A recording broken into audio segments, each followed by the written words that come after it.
quiero invitar así al expositor de la palabra de Dios, al pastor Martín Portillo, mi amigo y mi hermano.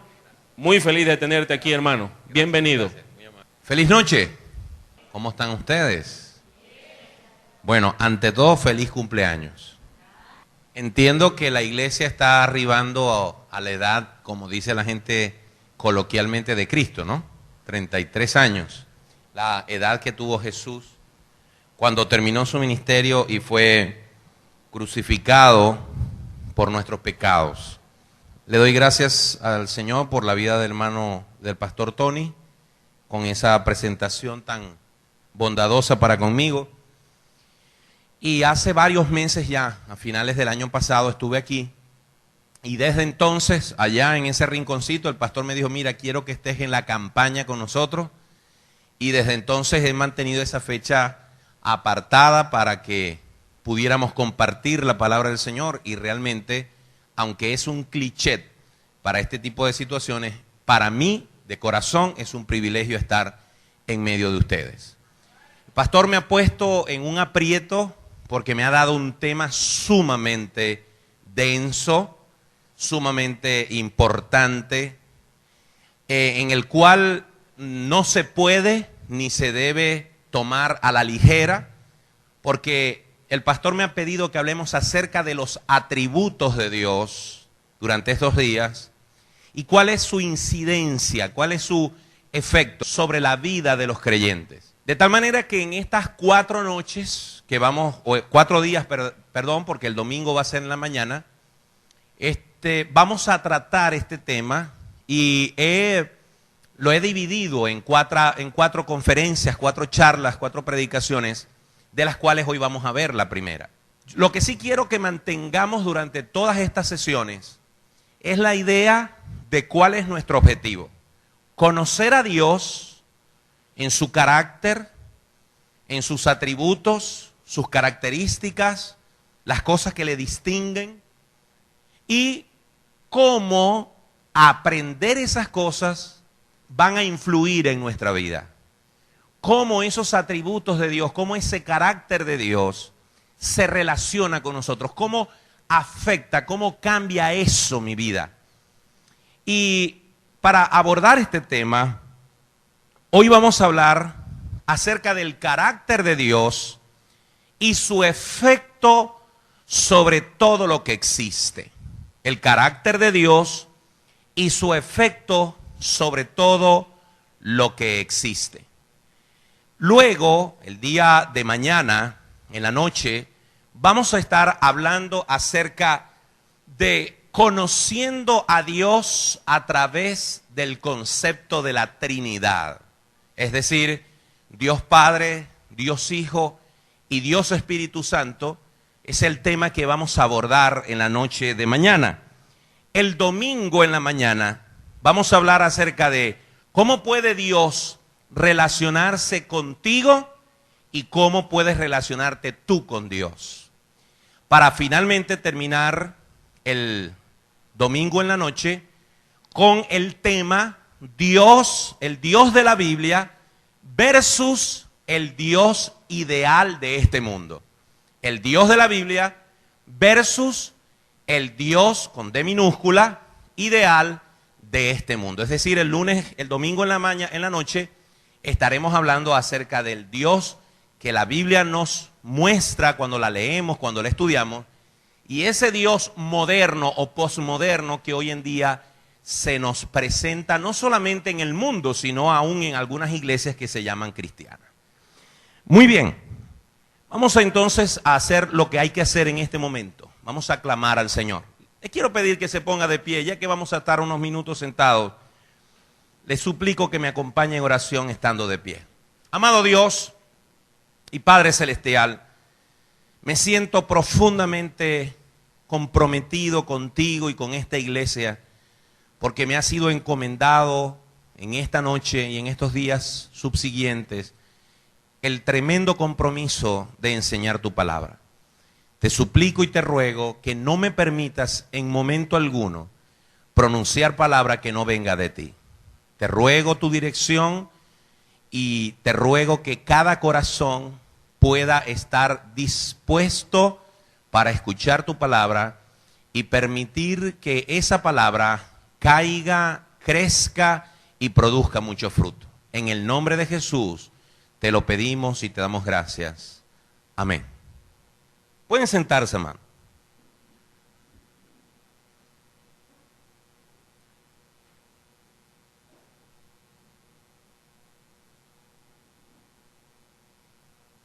El carácter de Dios y su efecto sobre todo lo que existe. El carácter es la forma de ser de alguien.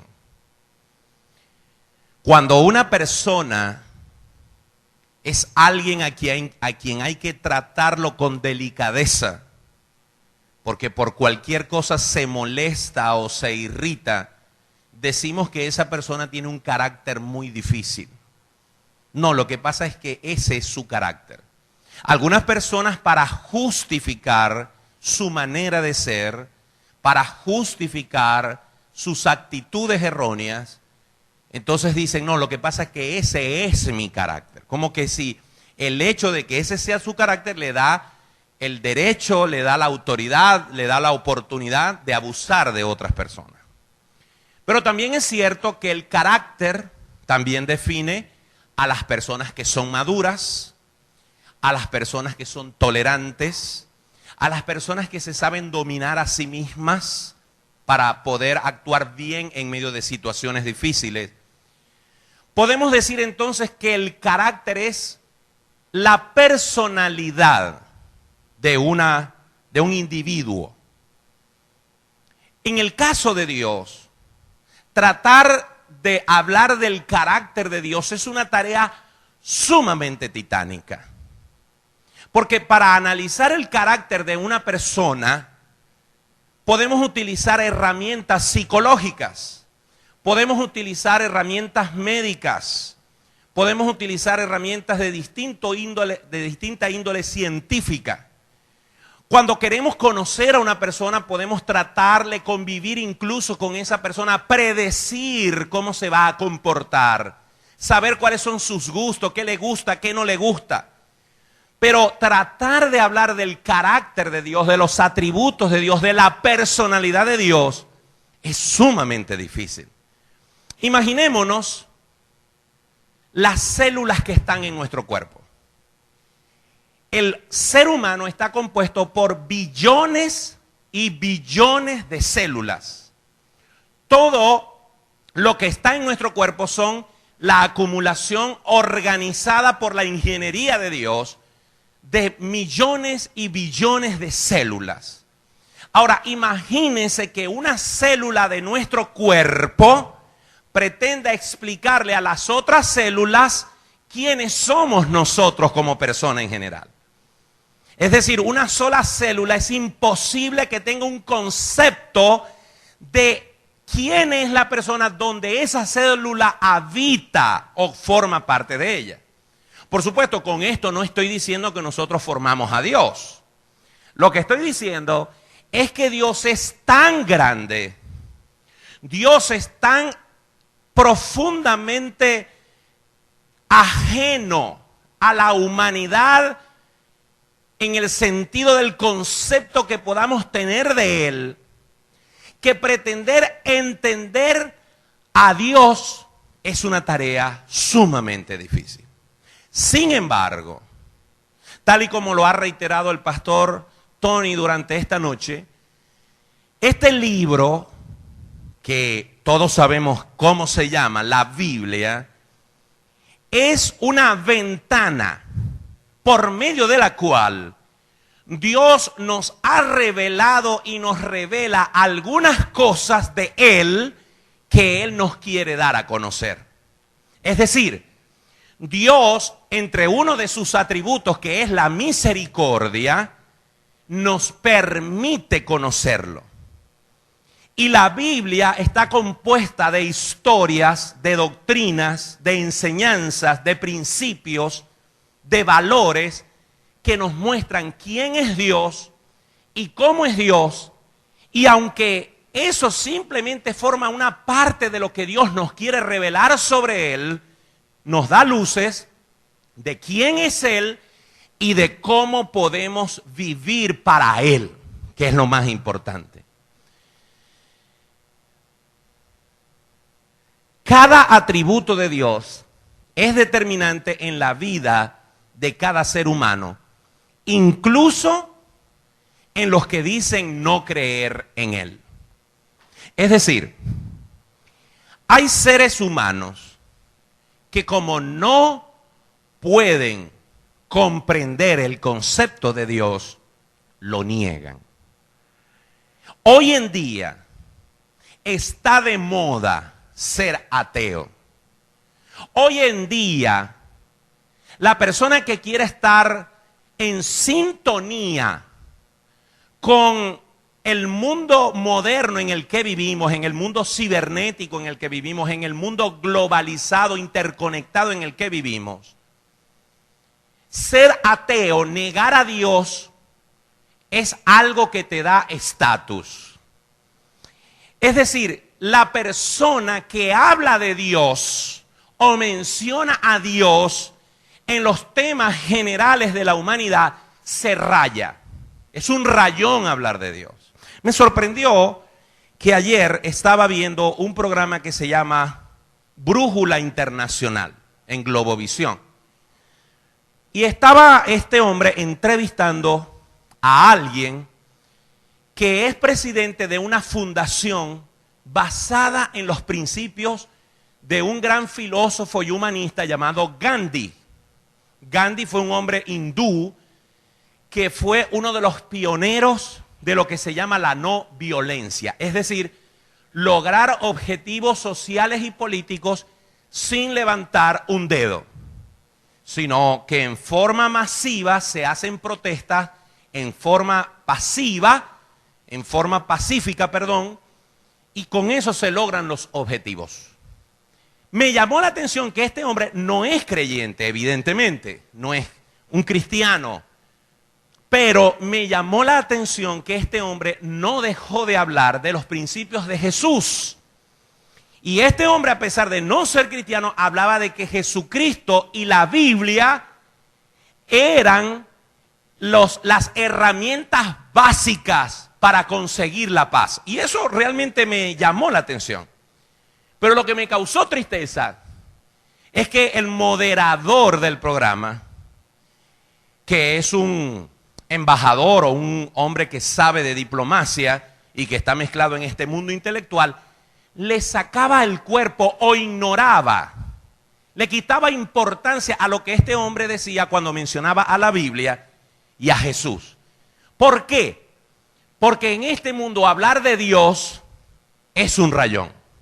Es decir, hablar de Dios es como hablar cosas anacrónicas, cosas que son fanatismo. Entonces usted va a notar que incluso algunos líderes supuestamente cristianos, cuando son invitados a programas de televisión y les hacen preguntas directas sobre la homosexualidad, les hacen preguntas directas acerca de distintos temas donde hay que tener una postura firme. Estos líderes cristianos, por no perder su imagen aceptable para todos, negocian la fe, negocian sus principios, se hacen los locos y responden cualquier cosa que no los comprometa. Es decir, aún en aquellos que pretenden hablar en nombre del Evangelio, cuando tienen una oportunidad de ser radicales en lo que hay que ser radicales, evitan presentar a Dios tal y como es Él. Ahora bien, para terminar esta parte introductoria, reitero lo que acabo de decir unos minutos atrás. Cada atributo de Dios es determinante en la vida de cada ser humano, incluso en esos que no quieren creer en Él.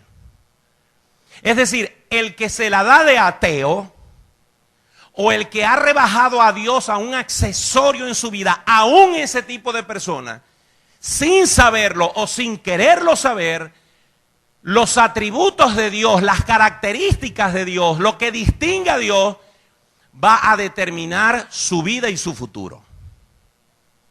Y por eso voy a hablar de alguna de esas características. Estuve investigando y conseguí una lista de decenas de atributos de Dios. Decenas, cerca de 30 o 30 y tantos atributos distinguibles de Dios. Y además de eso, estuve haciendo encuestas con las personas, sin decirle de qué se trataba, simplemente le decía, mencióname 4 cosas que para ti son atributos, características de Dios, definen a Dios para ti. Y las personas me daban su respuesta. Pero yo no les voy a dar la chuleta esta noche, yo quiero preguntar aquí a 3 personas valientes, voluntarias, que me digan 4 palabras, no frases, 4 palabras que definan para usted quién es Dios. Quisiera ver la primera mano levantada del valiente o la valiente. Hermana, para usted, 4 palabras que definan a Dios. A ver.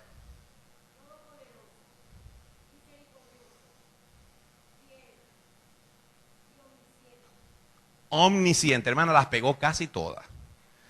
Muy bien, 4. ¿Quién más? Hermana. Amor. Generoso, bondadoso. Fiel. Y omnipotente. Y omnipresente. Muy bien, gracias, hermana. Ahora un varón que salga en defensa de los hombres de esta iglesia. A ver, un varón. No puede ser. Varón, gracias. ¿Perdón? Omnipresente, está en todo lugar. ¿Qué más? Poderoso, generoso y líder.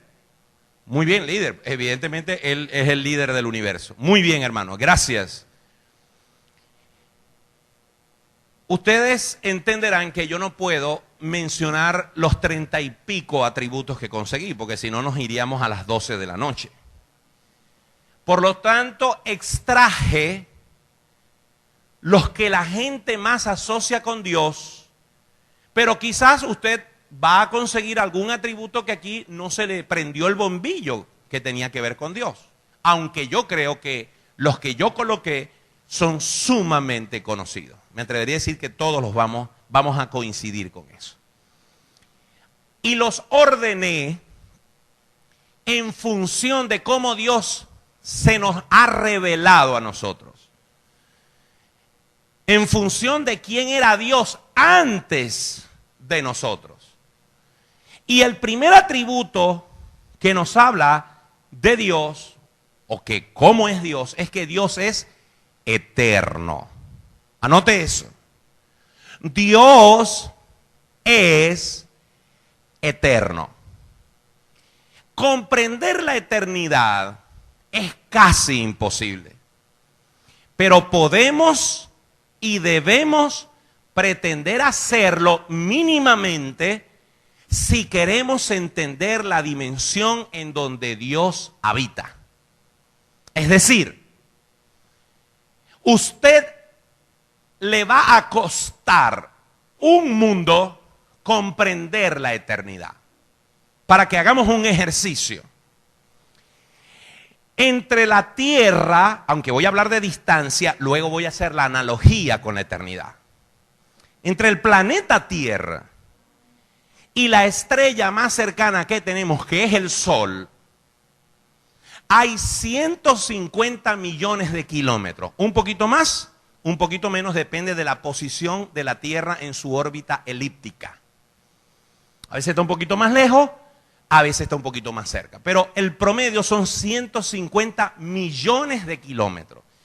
Eso sería más o menos como ir 150.000 veces a Margarita. Más o menos. Cuando un rayo de sol, de luz, sale del sol y llega a la tierra, se tarda 8 minutos en llegar. Es decir, si usted prendiese una linterna que se pudiera ver desde el sol, cuando usted la prenda, la luz que sale de la linterna se va a ver en la tierra 8 minutos después.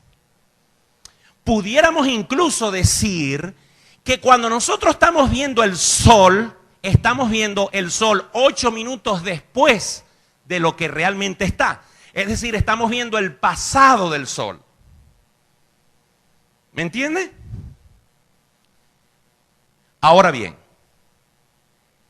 Plutón, que es un planeta o no lo es, está muchísimo, pero muchísimo más lejos de la Tierra. Millones y millones de kilómetros. Y sin embargo, Plutón está en el borde del sistema solar. Si usted prendiese una linterna en Plutón, tardaría meses en que la luz llegue a la Tierra. Pero si usted comprende esa distancia, le da la cabeza para imaginarse esa distancia, se asombraría que el sistema solar es un átomo, es una cabeza de alfiler comparado con la galaxia llamada Vía Láctea donde nosotros vivimos.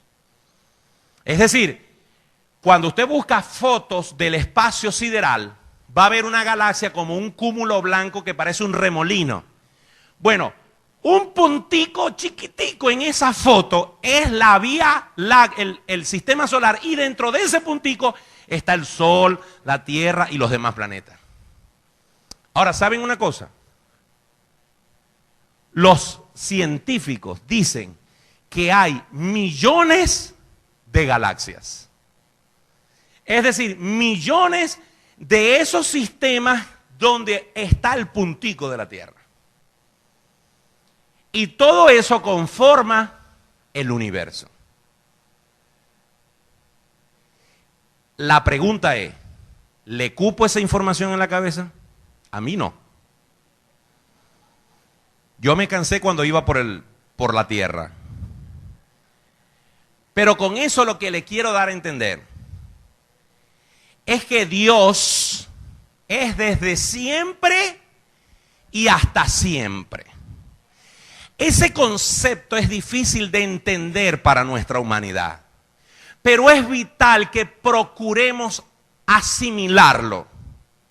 No porque lo vayamos a entender por completo, sino porque al entender que Dios es eterno, podemos entender que para Él el tiempo humano no es como nosotros lo experimentamos.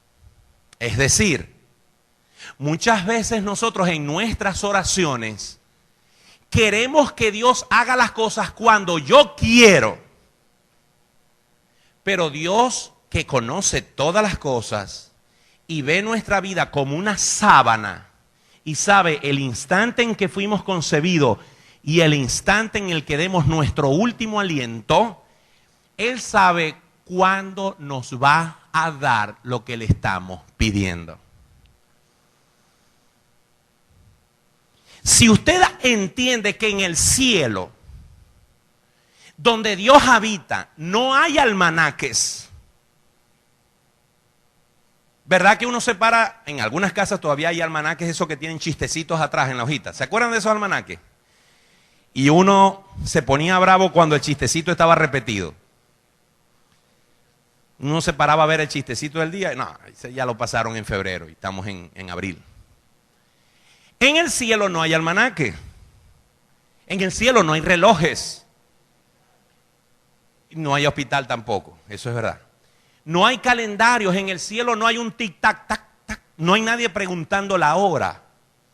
En el cielo no es diciembre, ni es enero, ni es Navidad, ni es 31, ni hay Semana Santa, ni hay carnaval, ni es sábado, ni es domingo. donde Dios habita, el concepto de tiempo terrenal no existe.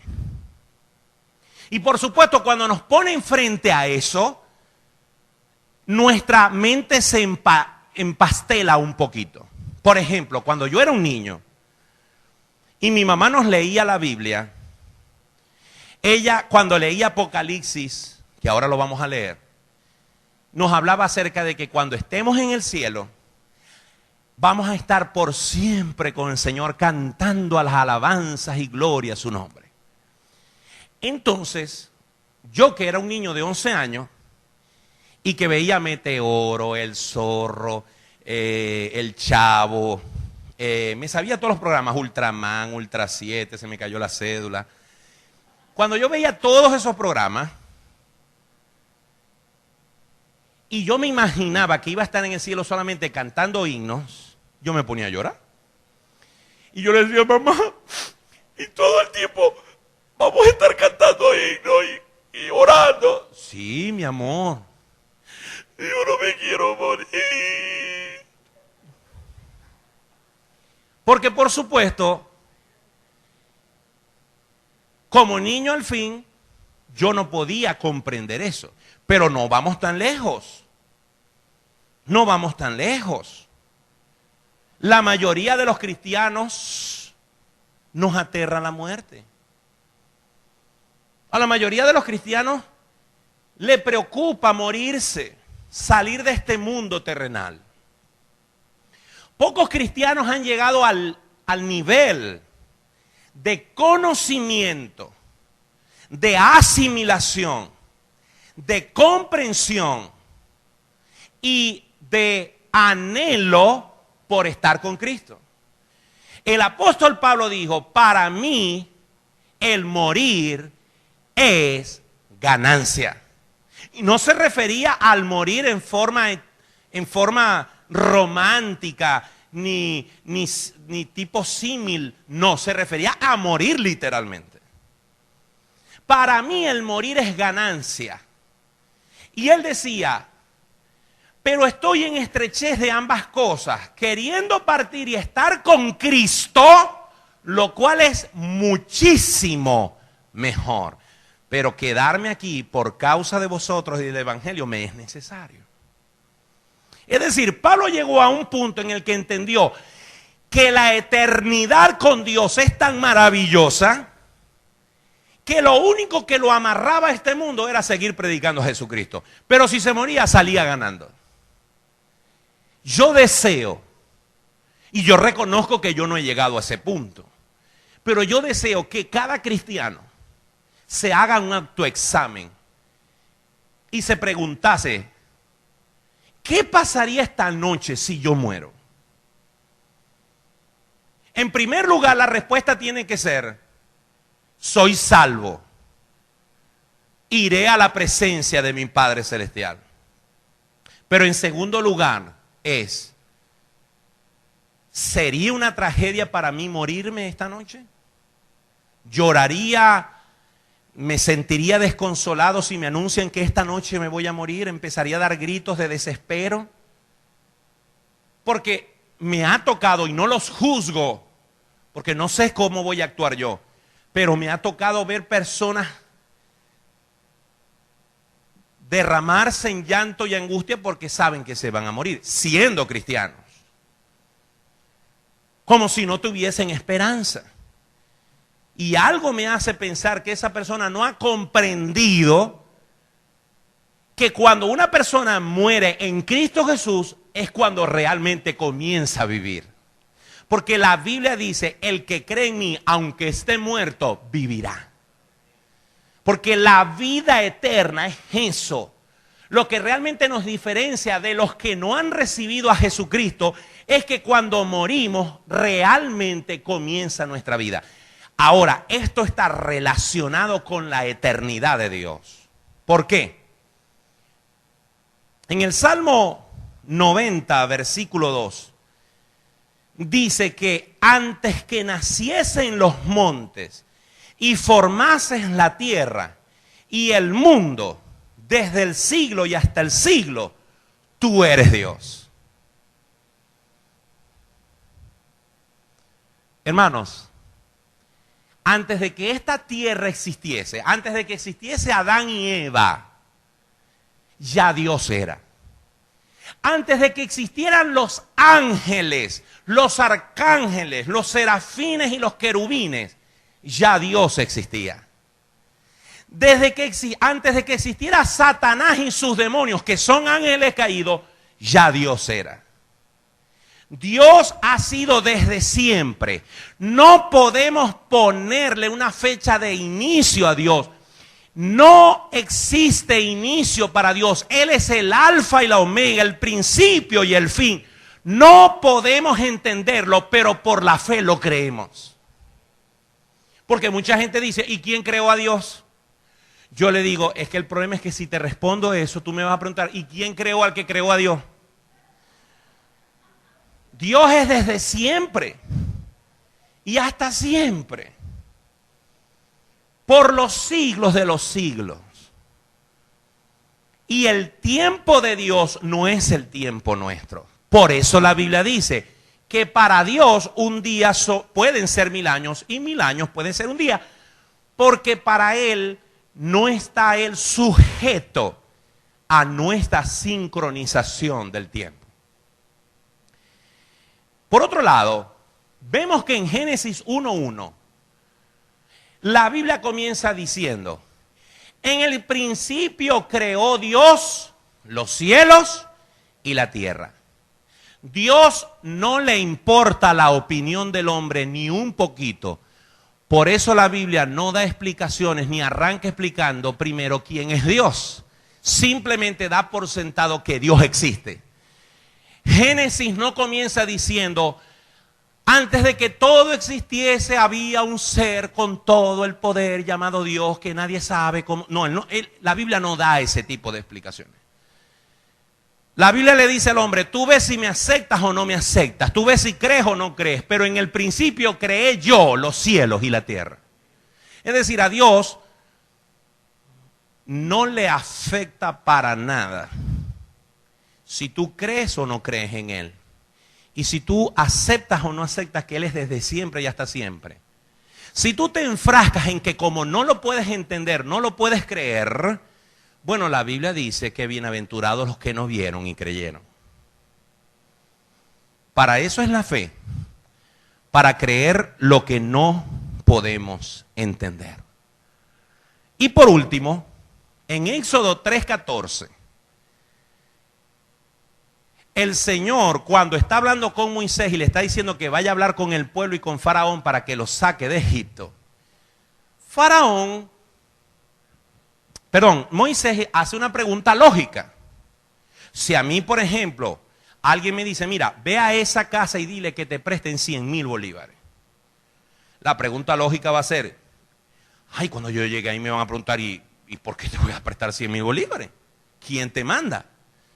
Es decir, cuando Dios le dijo a Moisés, mira, vete allá a Faraón y dile que yo quiero que el pueblo sea liberado. Él me va a preguntar, ¿y quién te mandó a decir eso? Entonces, Dios no usó ningún nombre de los que nosotros hoy en día conocemos, Jehová, Jireh, Adonai.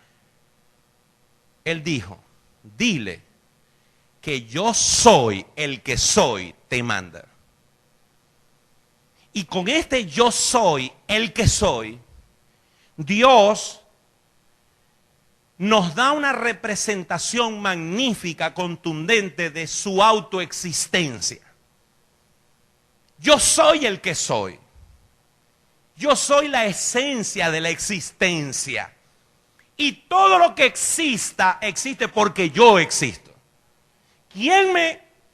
¿Cuándo existí? Ese no es un asunto que te voy a explicar.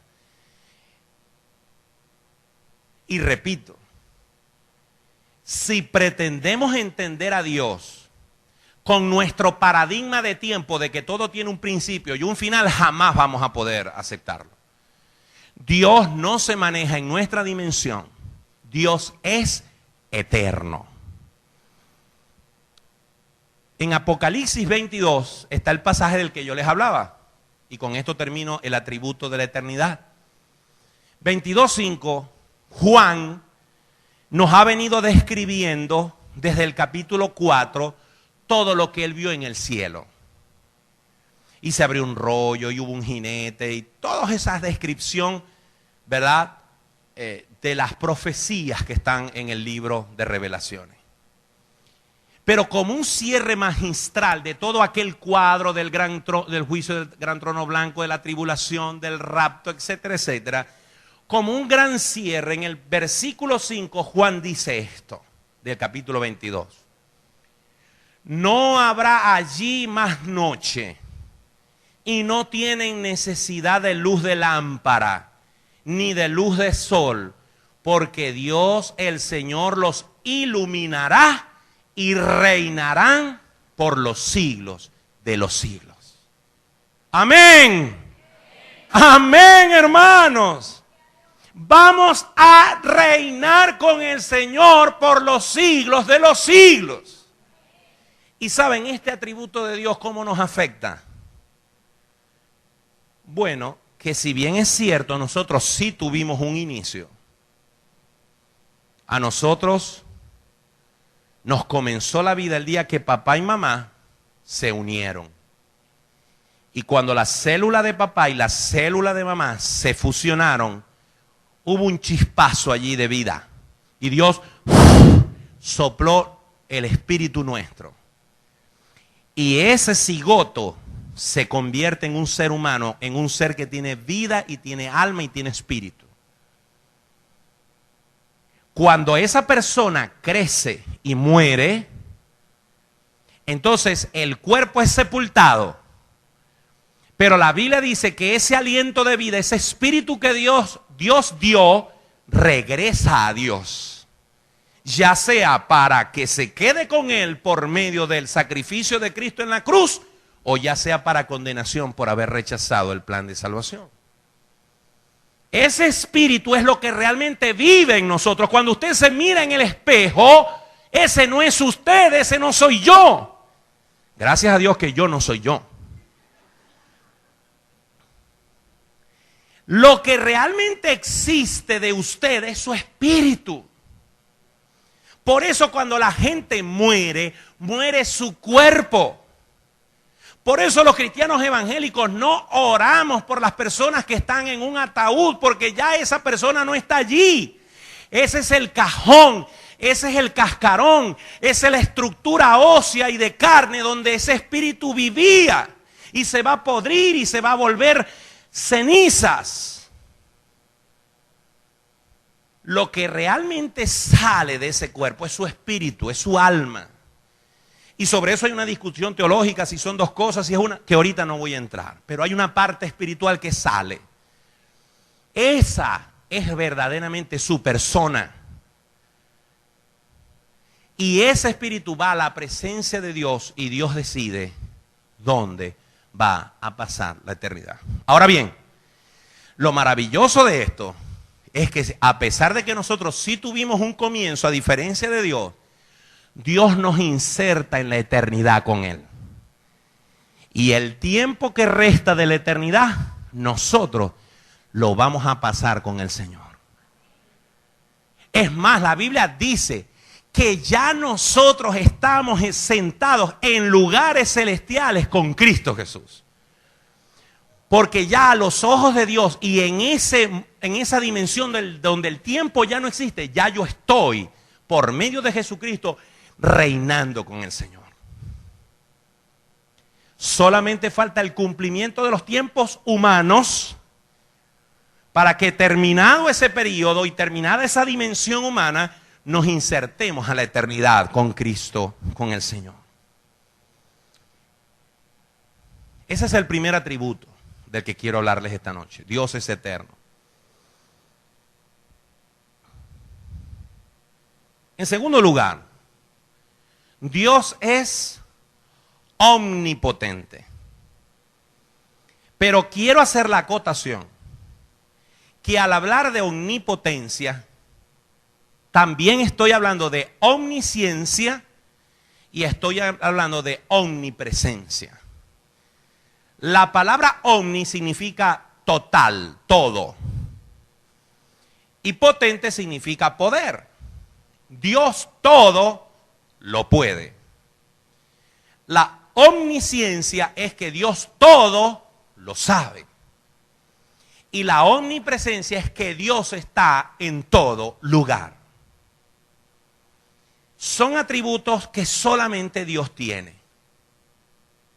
En Marcos 10:27, el Señor Jesús estaba hablando con sus discípulos y les dijo: para los hombres es imposible, mas para Dios no, porque todas las cosas son posibles para Dios. ¿Usted cree que hay algo que Dios no pueda hacer? Yo sé que alguien pudiera responderme, pero yo le voy a responder.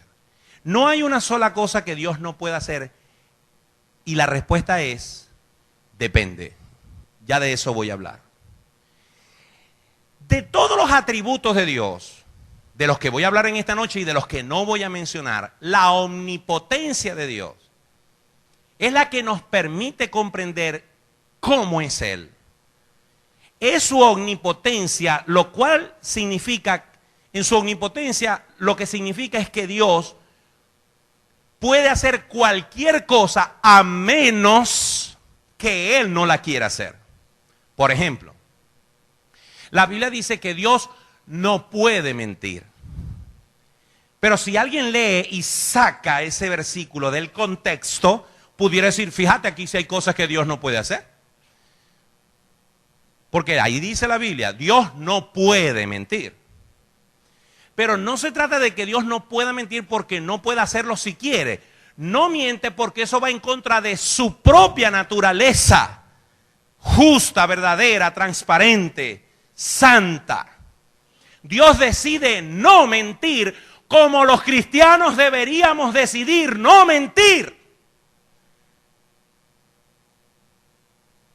Saben, yo reconozco que entre mis debilidades, además de comer de noche, estaba la mentira. Cuando yo era un adolescente, yo mentía por naturaleza. Ya yo me había convertido al Señor y seguía mintiendo. Y por muchos años yo arrastré la mentira en mi vida. Siendo creyente, siendo un líder de la iglesia. Las mentiras no las voy a justificar, simplemente voy a explicar el contexto para que se entienda.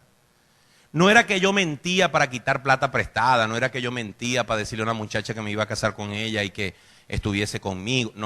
No me refiero a eso. Ni le estoy quitando el valor terrible a esos actos de mentira que yo cometía.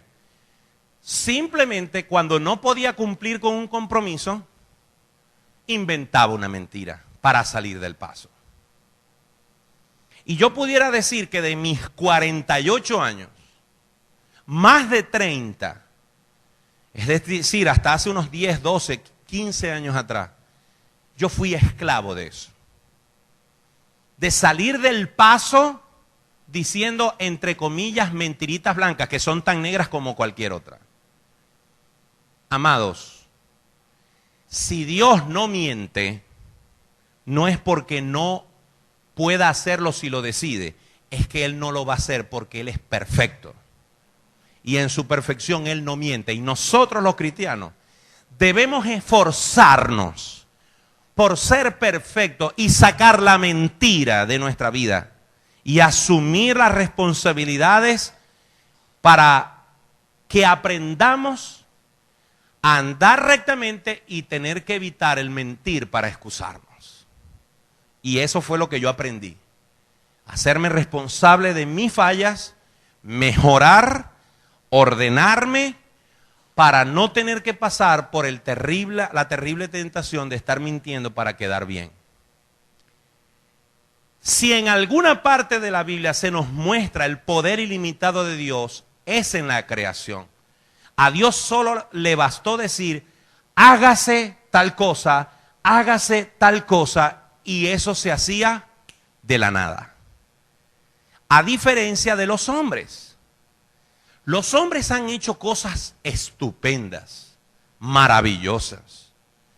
Los hombres han hecho cosas que hoy en día las usamos con naturalidad, pero no terminamos de entender la complejidad que hay detrás de eso. Por ejemplo, su teléfono celular. Su teléfono celular es una computadora. Cuando salieron los primeros celulares a principios de los 90 aquí en Venezuela, y veíamos a la gente con un raspahielo, era que se llamaba eso, ¿no era? Para los jóvenes, eran unos corotos así, parecían una caja de zapatos, como la mitad de una caja, y la gente andaba por todo 5 de julio hablando con aquel coroto que parecía una licuadora aquí, ¿no? Y una antena así gruesota. Y la gente para darse caché andaba con esos aparatos, ¿no? Los ladrillos lo llamaban, los ladrillos. Y después vinieron unos grises que parecían con lo que raspa el hielo el cepilladero, ¿verdad? Y entonces ya la gente se asombraba. Mira, el ladrillo ahora es de este tamaño, mira, y de este grueso. ¡Qué bárbaro! Y después vinieron los StarTag o algo así, que eran más chiquiticos y se abrían. Y hoy en día ya nuestros niños de 2 años,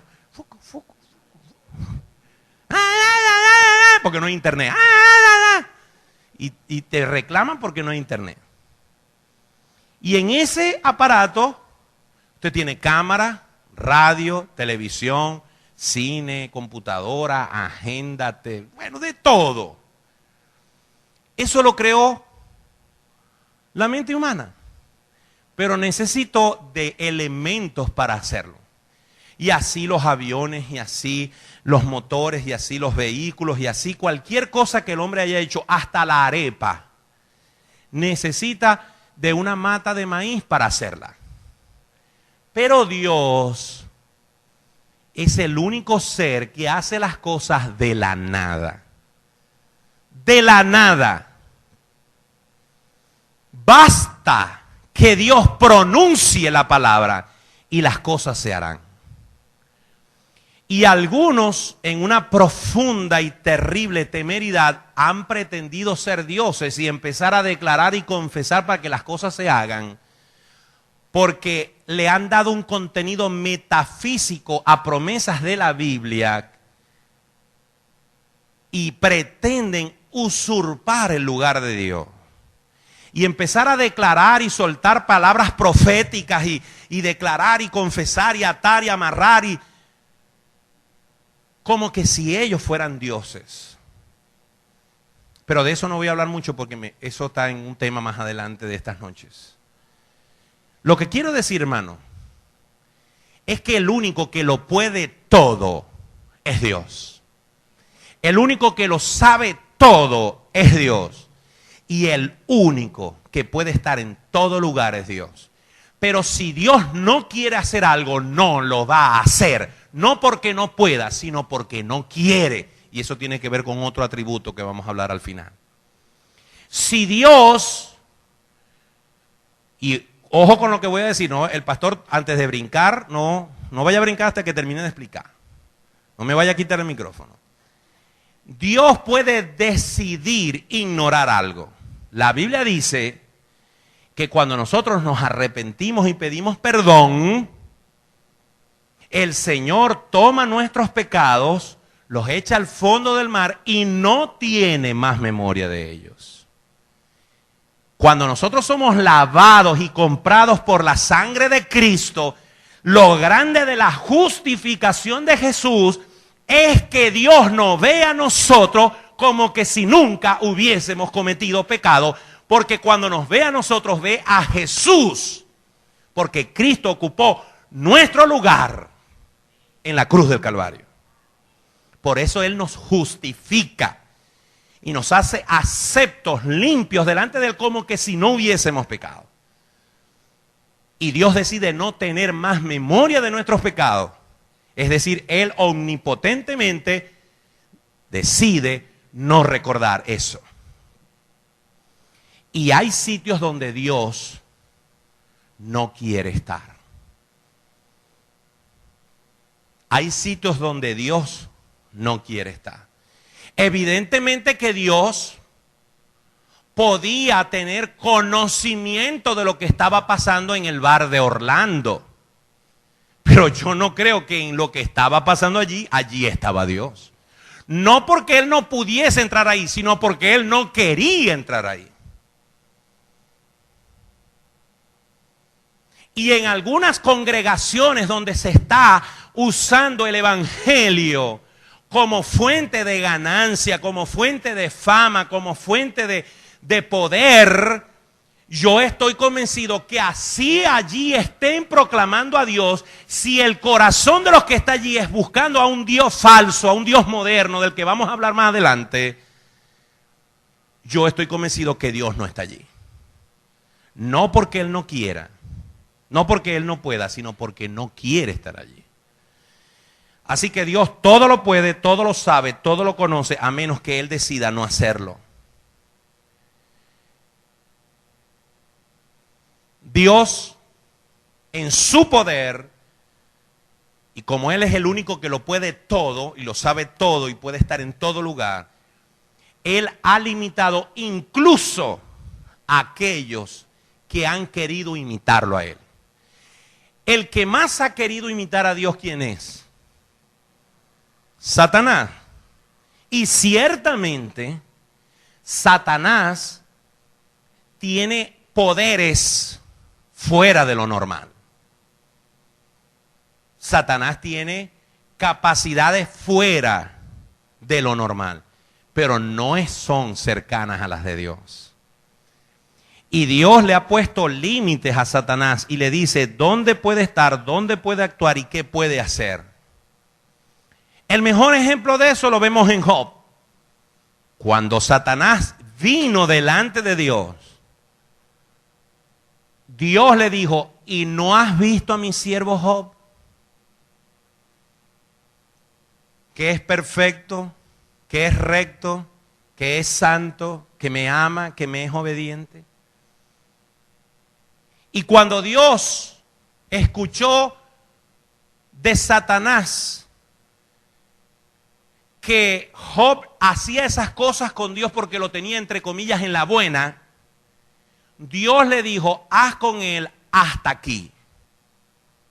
Es decir, Dios le permitió a Satanás ciertas acciones sobre Job, su santo, su varón perfecto, se las permitió, pero él le puso el límite.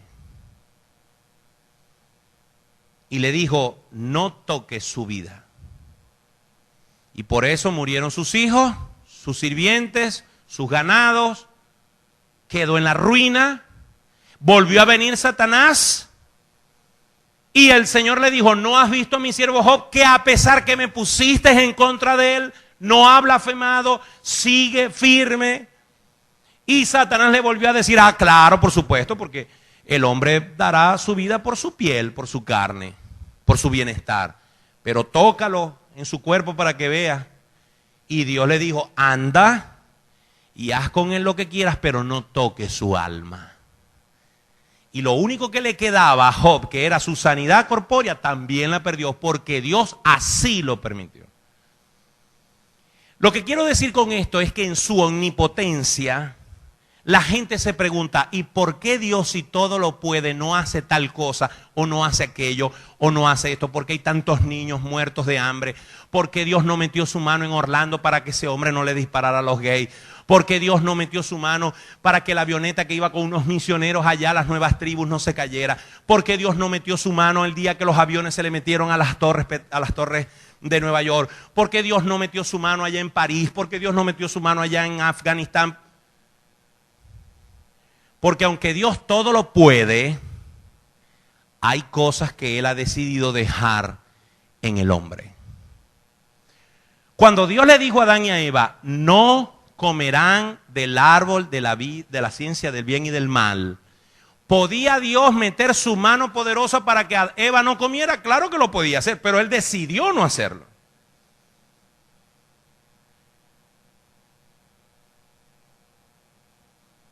Y cuando Adán, que era la cabeza del hogar, siempre he creído, pastor, espero no estar blasfemando, Siempre he creído que si Adán le hubiera dicho, mujer, tú estás loca, ¿qué has hecho? Y la hubiese reprendido y Adán no hubiese comido, yo me imagino que no hubiese pasado nada porque él era la cabeza. De esas cositas de las que yo te quiero hablar, que te dije, ¿no? De esas cosas que uno se pone a pensar, porque él era la cabeza. Ah, pero el muy soquete también comió.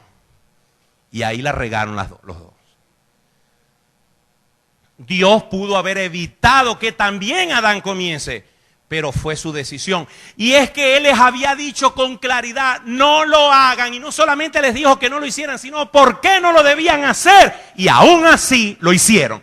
¿Cuántas veces Dios te ha dicho que no debes hacer tal cosa y tú lo sigues haciendo?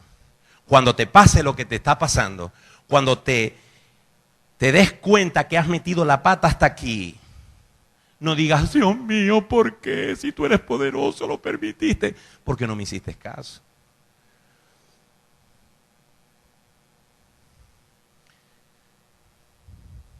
Dios es omnipotente. Dios todo lo puede, todo lo sabe, todo lo conoce. Pero Él se autolimita para que sus propósitos sean cumplidos. Hemos hablado de que Dios es eterno, hemos hablado de que Dios es omnipotente. Pero tenemos que acelerar. Dios es fiel. En primera carta de Juan 1:9 hay un versículo que todos deberíamos de saber de memoria. Si confesamos nuestros pecados, Él es fiel y justo para perdonar nuestros pecados y limpiarnos de toda maldad. La fidelidad de Dios comienza porque Él cumple con su parte del pacto. El pacto que Dios hizo con los hombres, el pacto de gracia, el pacto en el que vivimos, es que Dios dispuso que todo aquel y toda aquella que se apropie, que se tome para sí, que confiese y declare, esto sí hay que confesarlo y declararlo, que solo por medio del sacrificio de Cristo en la cruz del Calvario es merecedor de la vida eterna. El que se apropia eso, el que se acoja a esa promesa y confía y descansa en eso, puede experimentar lo que significa la fidelidad de Dios. Hay un himno que dice, oh Dios eterno, tu misericordia ni una sombra de duda tendrá. Tu compasión y bondad nunca fallan, y por los siglos el mismo será. Oh tu fidelidad, cada momento la veo en mí. Nada me falta, pues todo provees. Grande, Señor, es tu fidelidad. Disculpen los gallitos, pero lo agarré muy alto. Hermanos, la fidelidad de Dios no está en que hoy pude comer. Eso está bien. En que hoy todos los días podamos comer, así sea mango, ¿no? Que la gente ahora se está alegrando por comer mango. Bueno, por lo menos fueron 2 mangos, pero gloria a Dios. Bien, Dios es fiel.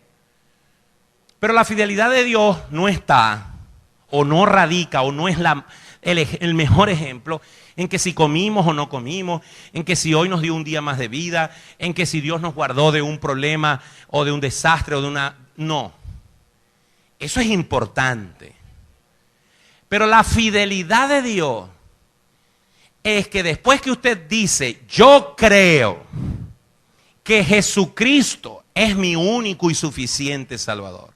Después que usted dice, yo me arrepiento de mis pecados, me duele haber pecado contra Dios y creo en su palabra que me promete que lo que Cristo hizo en la cruz del Calvario me da vida eterna. La fidelidad de Dios está en que si usted cree eso con el corazón y lo confiesa con su boca, ese es un acta firmada por Dios que dice que usted tiene vida eterna. Y eso no hay forma de cambiarlo porque depende de Dios. Todas las demás muestras de fidelidad de Dios son ñapa. No me comprometo como predicador, ni como maestro, ni como cristiano, a decirle a alguien, estás sano en el nombre de Jesús. No puedo. No me comprometo a eso. Yo no me comprometo a decirle a alguien, declaro que tu matrimonio está restaurado, recibe esta palabra mía propia. No me atrevo a decir eso. Yo no me atrevo a decirle a nadie, mira, si tú ofrendas y pactas y das esto y aquello, el Señor te va a devolver. No me atrevo a decir eso. Porque puede ser que en el plan de Dios y en la soberanía de Dios, esa no sea su voluntad. Pero lo que sí hago, lo que sí digo con total certeza, cuando interrogo a una persona y le pregunto, si tú mueres esta noche, ¿irías al reino de los cielos? Y esa persona me dice, sí. Y yo le digo, y si tú al llegar al cielo el Señor te pregunta, ¿por qué te tengo que dejar entrar al cielo? Porque yo he creído que era pecador, que estaba perdido y que Cristo pagó por mí en la cruz del Calvario y yo he aceptado y he recibido esa verdad y esa promesa y me la apropio. Yo sí le digo, yo declaro que tú eres un hijo de Dios, porque la Biblia me autoriza a hacerlo.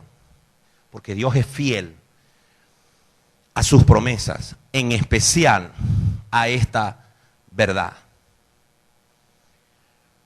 En 2 Timoteo, capítulo 2, verso 13, dice, si fuéramos infieles, Él permanece fiel. Él no puede negarse a sí mismo. Si fuéramos infieles, Él permanece fiel. Él no puede negarse a sí mismo. Yo hago una distinción entre lo que es negar la fe, apostatar de la fe, y lo que es cometer un pecado, vivir un tiempo de desobediencia, aún siendo cristiano, de frialdad espiritual. Yo hago una diferencia porque yo creo que la Biblia lo hace. En este pasaje de Timoteo, en el versículo anterior dice, si lo negáremos, Él nos negará. Pero en este versículo que sigue dice, si fuéramos infieles, Él es fiel. Es decir, cuando el apóstol Pablo le escribe a los Gálatas, dice que si alguien, aún un ángel del cielo, viene predicando un evangelio diferente, el tal sea anatema. Yo creo, estoy convencido, que después de la idolatría, es decir, de cambiar la imagen invisible de Dios o el Dios invisible, como nos explica Romanos, por imágenes de cuadrúpedos, de serpientes, de cera, de palos, de yeso, además de la idolatría, apartando eso, en un cristiano, o alguien mejor dicho, que se hace llamar cristiano, lo más grave que puede cometer es pervertir el evangelio de Jesucristo. Tomar el evangelio, tomar la verdad de Dios y mezclarla con verdades humanas para hacerla como un caramelo más apetecible y atraer a la gente y seducirla a doctrinas de demonios, es una de las cosas más graves que alguien que se llama cristiano puede cometer. Por lo tanto, quien se atreva a hacer eso está negando al Señor. Y quien niega al Señor, el Señor lo negará. Pero si tú por algún momento de debilidad no has negociado tu doctrina, pero te has enfriado espiritualmente, el Señor está esperando pacientemente que regreses de tu pecado, de tu desobediencia, y vuelvas a pedir perdón y que el Señor te limpie y te restaure y te reinserte en su cuerpo. Es decir, el Señor es paciente aun cuando nosotros seamos infieles. Él permanece fiel.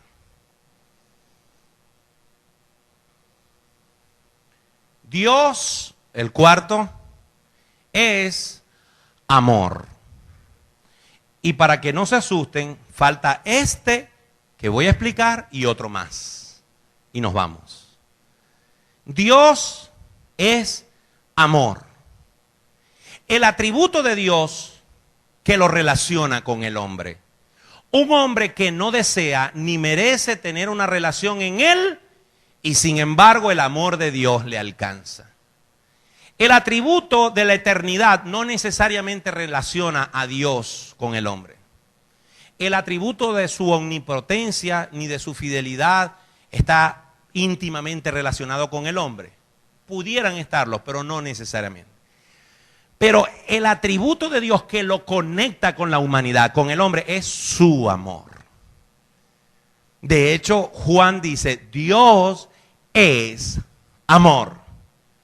Me atrevería a decir que de todos los atributos descritos en la Biblia en forma etimológica, este es el más preciso. Dios es amor. Ahora, ¿cuál es el versículo por excelencia para decir que Dios es amor? Porque de tal manera amó Dios al mundo que ha dado a su Hijo unigénito para que todo aquel que cree en Él no se pierda, mas tenga vida eterna. Cuando yo escucho a alguien decir, ¿por qué Dios permite tanta injusticia? ¿Por qué si Dios es amor, permite que un padre viole a su hija? ¿Por qué Dios permite que una madre envenene a sus hijos y después se suicide?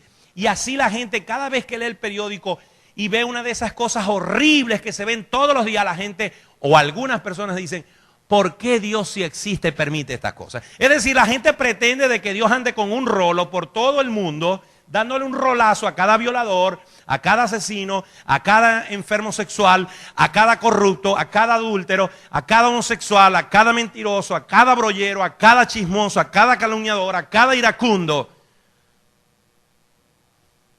Y Dios no es nuestro siervo. Él nos ha dado principios, promesas, decretos, sentencias, leyes, normas, reglas. Pero el hombre ha tomado este sagrado libro y lo ha desechado y lo ha enviado al fondo de las bibliotecas y de las gavetas de su casa. Entonces pretenden que Dios sea el monitoreador de sus vidas y no se dan cuenta que lo que están cosechando es el resultado de su desobediencia. Pero cuando la gente me dice, mira, tú eres cristiano, ¿y por qué Dios permite esto? ¿Y por qué Dios permite aquello? Y yo le digo, mira, si tú lo que me quieres decir es que Dios es injusto, yo me voy a poner del lado tuyo. Y yo internamente digo, voy a hacer como hacen los karatecas. Los karatecas utilizan la fuerza del contrario. Utilizan como estrategia el envión, la fuerza que el otro trae para ellos aplicar una llave y ¡blum!, acabar con el adversario. Cuando alguien me dice, ¿y si Dios es esto? ¿Y si Dios, por qué permite? Le digo yo, mira, ¿te parece que Dios es injusto porque este padre violó a su niña y él no metió su mano? ¿Te parece que Dios es injusto porque pasó esto y Dios no metió su mano?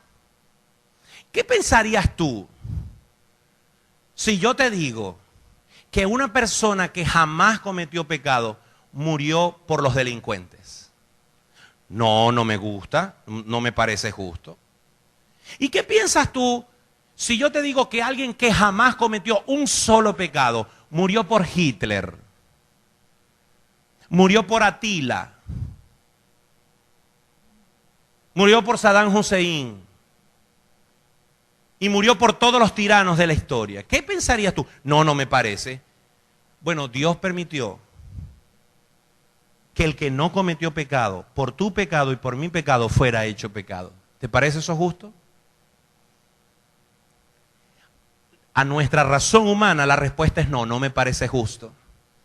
Pero el amor de Dios fue lo que hizo que el nudo, que la tranca que había entre la relación de Dios y el hombre se destrancara. ¿Qué dice Filipenses capítulo 2? Haya pues en vosotros este sentir que hubo también en Cristo Jesús. El apóstol Pablo está utilizando el ejemplo de Jesucristo para explicarle a los filipenses que cada cristiano debe humillarse como Cristo se humilló. Y dice, hay en vosotros este sentir que hubo también en Cristo Jesús, el cual, siendo en forma de Dios, no estimó el ser igual a Dios como cosa a que aferrarse, como hacemos nosotros cuando tenemos un problema en la casa, cuando tenemos un problema en la iglesia, y nosotros decimos, no, que venga Él y me pida perdón, que venga ella y se me humille, porque ella fue la que me humilló. Pero en el juego trancado de Dios y los hombres, de los hombres ofreciendo sacrificios y los hombres desviándose, Dios dijo, esto tiene que parar.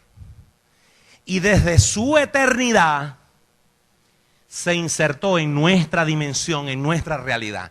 Y Jesucristo dejó en su eternidad su gloria, su santidad, su honra, toda su gloria la dejó allá y se encarnó. Y vivió entre nosotros y fue un hombre como nosotros, pero no cometió pecado. Y ese sacrificio, esa humillación de Jesús, que estando en la condición de hombre, lo cual ya era humillante, fue más humillado aún y fue obediente hasta la muerte y muerte de cruz. Eso es producto del amor de Dios, que entregó a su Hijo único por una humanidad que no merecía, ni juntándola toda, ni aún así eran merecedores de la muerte de Jesús. La Biblia dice que el que no cometió pecado por nosotros fue hecho pecado, porque no había justo ni aún uno. Aún María, la madre de Jesús, tuvo que llamar a su propio hijo su Señor y su Salvador. El amor de Dios no se manifiesta en que hoy recibí tal bendición o en que hoy tal cosa. No, el amor de Dios se manifiesta en que siendo tú digno de ir al infierno, Cristo murió en tu lugar. Y si a Él no le hubiese nacido hacer eso, todos estaríamos condenados para siempre. El amor de Dios es el atributo que le permite conectarse con el hombre y al hombre conectarse con Dios. Y por último, y les confieso que estoy recortando porque sé que me extendí mucho. Y por último, y por supuesto hay muchísimos y muchísimos más atributos, Dios es soberano. Dios es soberano. Con su permiso me voy a tomar un poquito de esta bebida.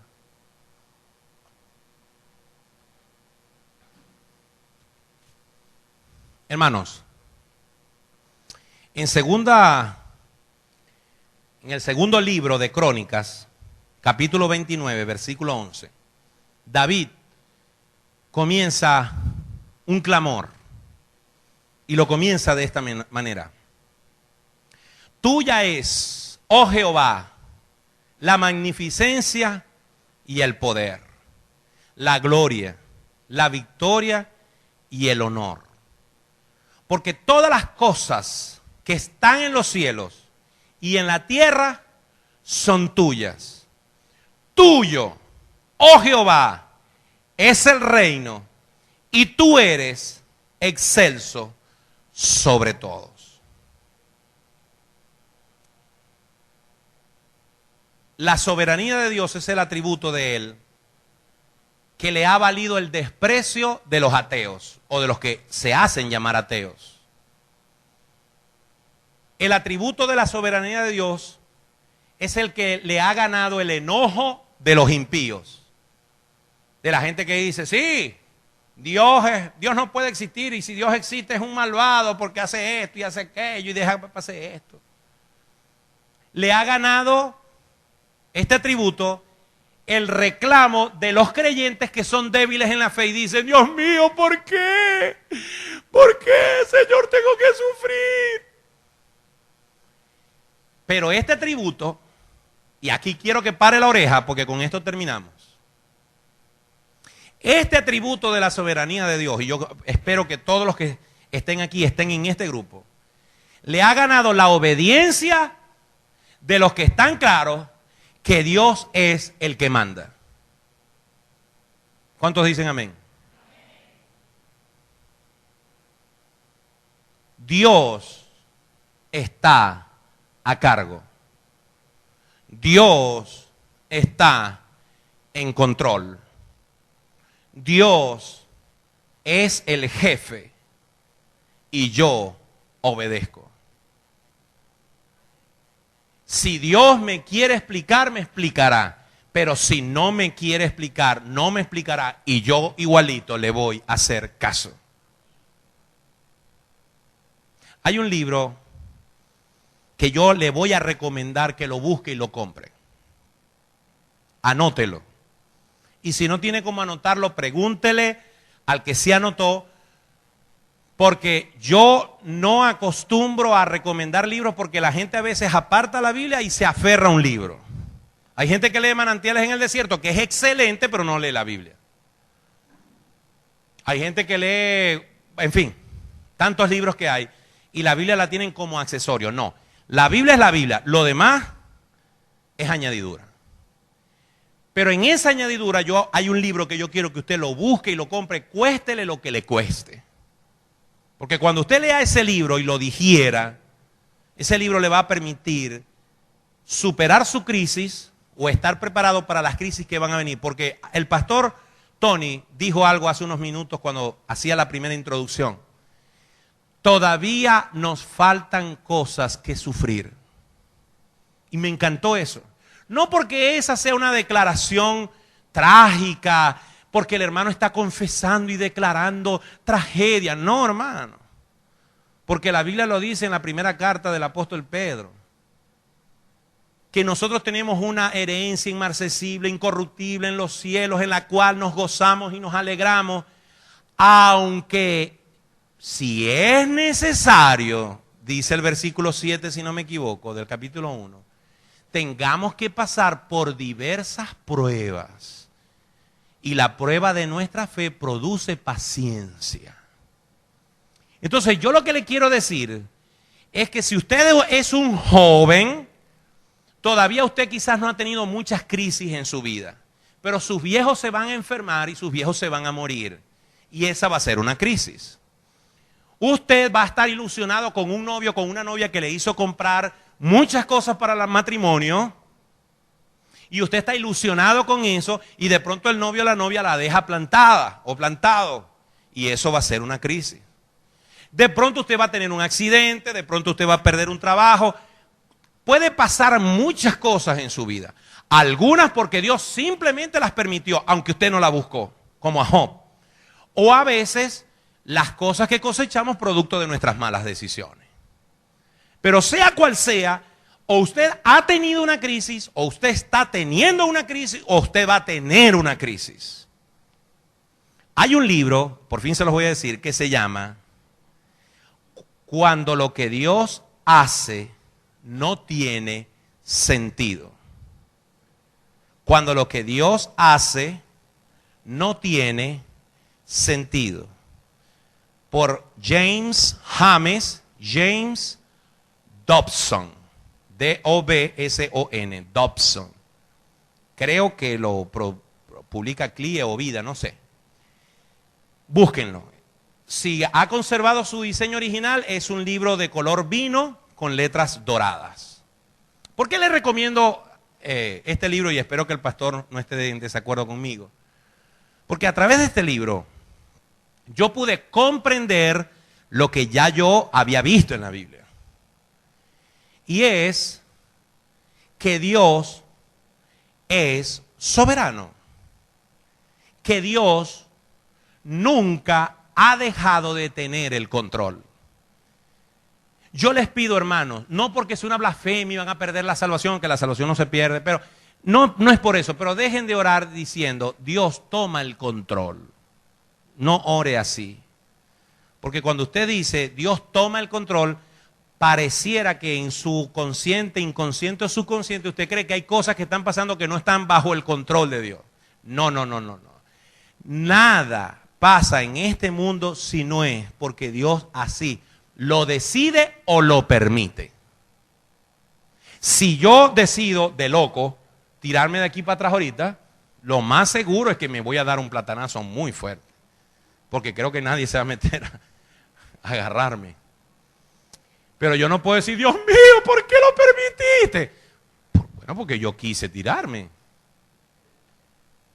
Pero Dios no lo quiera. Si ahorita saliendo un avión de la chinita se estrella aquí, y nosotros lo que estamos aquí es aprendiendo, estudiando la Biblia, orando, sirviéndole al Señor, no estamos en una discoteca, no estamos haciendo nada malo.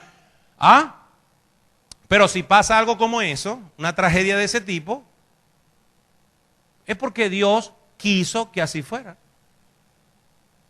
Este es el concepto que, repito, hace que los ateos rechinen los dientes. Hace que los impíos se les revuelvan las tripas. Hace que los débiles en la fe digan, no lo confiese. Muchachos, mire que si siguen eso le va a pasar. No lo declaré. Y viven creyendo que hay un aura magnética y metafísica evangélica. Evidentemente yo creo que todo cristiano debe practicar lo que dice la Biblia. Todo lo bueno, todo lo justo, todo lo que es de buen nombre, si hay virtud alguna. En esto pensad. Ninguna palabra corrompida salga de vuestra boca. Pero si un hijo mío está haciendo algo indebido y yo le digo, no lo sigas haciendo porque te puede pasar tal cosa, no le va a pasar eso porque yo lo declaré. Pero no voy a entrar en ese tema porque eso es para otra sesión. Lo que quiero decir es que la soberanía de Dios, al igual que la eternidad, es uno de los atributos de Dios que más molesta incluso a los cristianos. Es increíble la cantidad de iglesias enojadas por la soberanía de Dios y que no quieren aceptar que Dios es el que manda.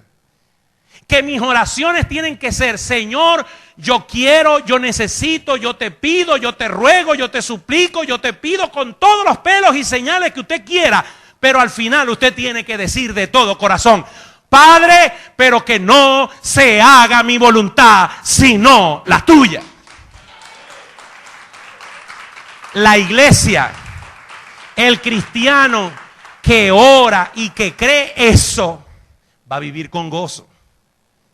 No va a vivir decepcionado de Dios. Porque si ya Dios sabe lo que yo quiero, y si ya yo se lo pedí con pelos y señales, con lujo de detalle, y no me lo da, la única respuesta es que Dios me está diciendo, todavía no, o Dios me dijo, no quiero. No quiero. Mi papá fue un hombre, con esto termino, hermanos. Mi papá fue un hombre que nació en un hogar cristiano. Pero desde que empezó a descollar como un adolescente, empezó a coger malos caminos. Pero su mamá fue muy fiel a la palabra, muy fiel a las exhortaciones, y hasta donde ella pudo, lo obligó, lo forzó, lo molestó, lo inquietó para que escuchara el evangelio. Pero él cogió su camino, fue muy tremendo, se casa con mi mamá, el matrimonio fue un desastre, nacimos 3 hijos. Y mi papá vivió muchos años en desobediencia. Luego se vuelve a casar, se medio acomodó un poquito, pero seguía de espaldas a Dios. El 15 de agosto del año 99, mi papá se fue a hacer un examen en un gastroenterólogo, porque tenía ya 2 años padeciendo de unas deposiciones líquidas. Y él había huido a la realidad. no quería enfrentar la realidad, va al médico y el médico le dice, usted tiene un cáncer de colon en el estadio 3, es decir, casi en el estadio 4, que es el último estadio. No, él nos habló, el doctor nos habló y le habló él con franqueza, le dijo, mira, este cáncer, la sobrevivencia es de 4 o 5 años, puede ser más, pero hay que hacer todo lo que sea. Mi papá asumió eso.